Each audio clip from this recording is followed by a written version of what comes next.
Hello, welcome to the channel and thanks for watching. And in this video I'm going to take you through my admittedly rather strange and unusual custom Space Marine chapter. The hows, the whats, the whys and all that kind of stuff. Now looking at a model before any paint goes on it, you'll see here we've got sculpted fur on the shoulders and the backpack. We've got a sculpted barrel wrap around the gun. We've got imperial fist symbols on the left side, dark angel symbols on the right side, in this case cast up out of green stuff. And then on the armour we've got liquid green stuff, which I've stippled on with a brush over all the flat panels of the armour to give some ridges and interest and not just have big flat armour panels like all these large primaries do. So that's what we've done to start with.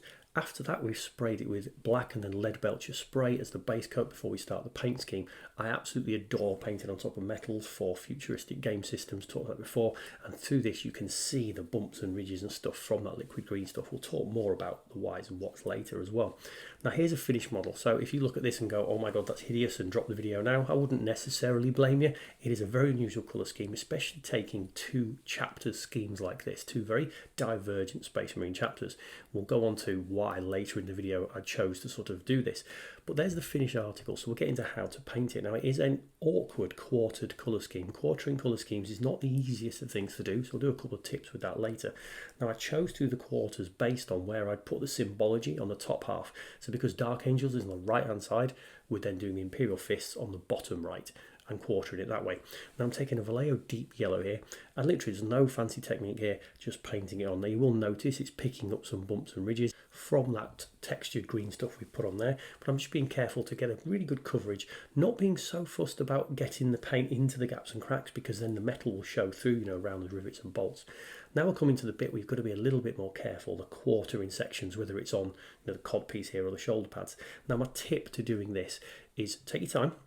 But when you paint, if you want the line down the middle of an armour panel, don't start painting on the middle of the armour panel. Paint slightly to the side of where you want that centre line to actually be, because then your bristles will splay out from your brush and hit that centre line. So you see here, the actual middle of the brush is below the level of those two bolts that make up the middle of the pack, but I'm drawing it slowly along, and then those edge bristles are moving out and actually catching that centre line perfectly. So really that's something I've learned over the years of doing this kind of scheme. Take your time. Don't think the centre of your brush is where you want that centre line to be. Go to either side of it and then work your way, you know, backwards and forwards. Also, don't be afraid of making mistakes. One of the reasons I've started with the yellow colour first is that if I do go on to the other area and go too far, the green will be able to cover that up quite comfortably, or hopefully. Now when you come to the next paint scheme, what you can do here is, like I've done on the collar there, put your brush up to the midpoint and move the paint away from that area, because then you're not working towards that yellow patch. So when I'm working on the green here, which is a dark green again from Vallejo, I'll put all the paint to the top left corner, but at the very end they all will be listed together if you're interested. So just working through the armour, the green exactly the same, so nothing different, leaving some metal showing in the gaps. Now moving on to the detail parts, so taking a Retributor armour, which is a brass colour, and really working on as much or as little as you want to do. So I'm going to do this on the sort of shoulder trim. I'm going to put it on the Aquillas. I'm also going to put it on the end of the flamer guns, on the aggressors, as much or as little as you want. So it's a very unusual scheme we're going for. Now, why have I done this? I mean, I did a Nova Marine army a few years ago before the start of the channel, which was a difficult army to do when you've got a bone white colour and a blue, but I did enjoy it. It was a good bit of fun, but it had been a couple of years since I'd done a Marine army. If you've been watching the channel for a while, you know that I started this force 2 years ago and I've put it to one side, but at that point I fancied doing some more Marines. I had a lot of these models available because they'd just been released, and I was on an arm between Imperial Fists or Dark Angels, two armies that I've done in the past and fancied doing again. And then a friend of mine just sort of said, why don't you quarter them, go on, do something silly, with the original intention of not using Dark Angels and Imperial Fist symbols. So moving on now just to the brown that's going on to the fur. The only tip I'd say here is use an older brush if you've sculpted on fur, because when you personally sculpt, it puts a bit more depth and detail into the model and it can wreck a normal brush. So I'm more of a stippling motion to really get it down into the details. Now moving on to the gun casings, and I've just gone for a red, make it a vibrant colour that will again stand out and clash with the colours we've already used. So I said, a friend of mine said, why not just do it, quarter them? And then I kind of decided, why not do the symbols anyway. So I picked up a pack of the official Games Workshop symbols for both chapters, and you'll see I've cast those up onto the shoulder pads just to duplicate them up really, so it's not as expensive as buying lots and lots of the same little kit. There are videos of casting processes and all those kind of things, and I'll link all those down below because I'm not going to show you how to sculpt fur or barrel wraps and those kind of things in this video. So I'll drop them down below because I did do those, like I said, a couple of years ago before I really moved in to the army. So I decided I'm just going to do it. I'm going to have Imperial fists and Dark Angels and then try and come up with some kind of scheme as to why. Now you've seen the red there, so I've done the gun casings, I've also done the symbols around the fists, and I moved into the eye, just do a nice red eye lens. And I'm moving on to a red leather colour to do the packs, the pouches and the barrel wraps around the guns where we've done those. And again, nothing fancy with this painting technique, this is really just dropping down base coats. Now in the background for me for this army, I'm kind of thinking that this is when these crusades were going on and the new primaries were being sent out to the chapters. For some reason, Imperial fists and Dark Angels sent the same people, they were lost on the same death world, something like that, and the two chapters combined forces, because essentially these were Primaris Marines that had no loyalty to their parent chapters they were being sent to. They were just sent with their heraldry, with the stuff going on, to join those chapters and ended up stranded away in a warp storm or something like that. That's the kind of background I'm working on. Really, it was just an excuse to do something a bit of fun.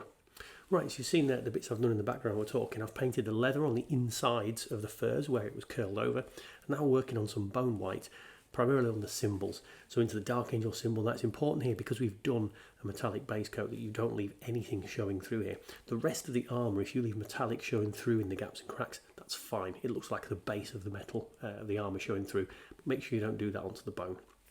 Now handles onto the bolt rifles, you could leave these just metallic and that would be absolutely fine, but I'm dropping some black on there just to make the handles a little bit different. And really how you would want to do that is entirely up to yourself, but I like a mix of different colours on there. Now onto the face, most of these models I've actually built with the helmets on. I'm going for a slightly darker skin than I normally use in my painting schemes you've seen, so this is a dwarf flesh colour. Whatever skin colour you want to use, obviously entirely up to yourself, but not many of these models actually have a lot of skin showing.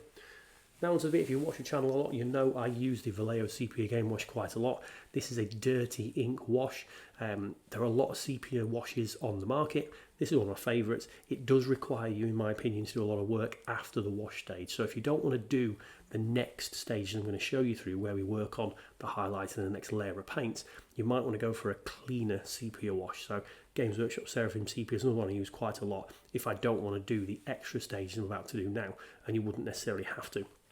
This wash gives a sort of mucky, dirty, grimdark effect like we see here. Now, this would be perfectly fine to leave if you wanted, but I think some of the areas where it pulls and puts a bit of dirty patches, especially onto the yellow, can be an issue. So this next stage is about sort of correcting that. If you don't want to do these next stages, go for a cleaner sepia wash.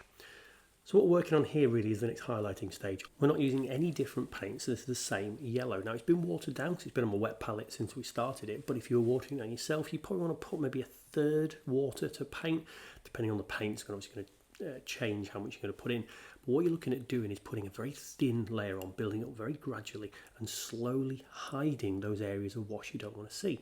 Now if you look underneath here, I actually don't cover a lot of that wash at all and leave a lot of the dirt showing because it's an underside part. So I'm putting it onto all the raised areas where the light's going to hit, keeping it away from the bolts and the gaps and the cracks and things, so hopefully you can see that building up there. So what we want is you want the cracks and deepest recesses really filled with that wash, really dirty. As you move out from that 50-50 where you can still see the wash on the flat panel, and then the raised central areas a little bit more of that base colour, so it's giving you a gradiated effect but build up kind of slowly. I suppose it's a reverse way of doing kind of panel lining. Panel lining is being done for you by that wash stage, doing exactly the same as we get to the green and then working through all the colours in the same format. So and that's, I think, a really nice way of doing this, because if you were to not do the dirty wash stage and you were to just go straight from a clean wash or whatever, you'd have to use totally different paint colours and you end up having double the paints or whatever. Not that that's a problem because we've all got hundreds of paints, I'm sure, but I just like the effect that this gives, and you can almost select your final colour and work from that rather than working your way up, if that makes any kind of sense. So The background of this army is a bit of an unusual one. It really was done for a bit of fun, and hopefully that's what will come across here. I don't necessarily do things for super gaming purposes or tournament play or anything like that. It's just a bit of fun, and that's what this army really is about. Now, the only bit I'm doing different in that painting method I just talked about is the leather. Actually, here I'm putting the brown colour back just on the very edges of the leather and edge highlighting that leather, just because of how I felt the leather looked as I was doing it. I didn't want it on the raised areas, I wanted it on the very, very edges. So although I give you a guide, it is just a guide. As you're going through, you might want to adapt how this is being painted. Now the symbols, the Dark Angel one here, just again edge of the brush, and you're just putting it on the very raised areas of those wing parts to leave all the wash into the recesses, and the same on the fist symbol on the left hand side. So as I say, just a bit of fun. That's what the game should be. This is quite a difficult colour scheme in some ways for initially painting, but also for actually photographing. You know, the bright yellow against the green really kind of meshes very oddly and is quite a difficult thing to work. So do I regret doing it? Not really. I'm going to do a whole army, so keep watching the channel. I am doing an army based on this scheme. Now I've zoomed in a little bit onto the skin there. Nothing fancy in my skin painting technique. Same process as we've just talked about, but taking a very thin brush and putting the flesh colour back over just until you're happy with those. So there's nothing real different there.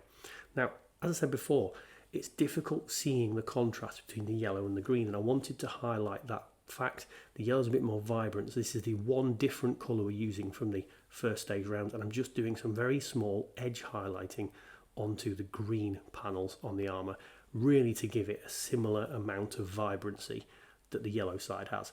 Other than that, it's all exactly the same colours from the start, and that's really it. The basing, I'm not going to talk about because I've done a video on the basing, so again, I will do a lot of links on this video to the other things that have built towards this army. And here's the finished models. As you can see, the camera has difficulty focusing on that transition between green and yellow, especially when it's revolving. So it's a bit of an awkward colour scheme, but hopefully you think it's a bit of fun, like I do. The hobby is meant to be just a bit of a laugh. I realise this army scheme might be a bit triggering to a few people. So look, I hope you did enjoy it though. Like, comment, subscribe, all that YouTube jazz, and hopefully I will see you on another video.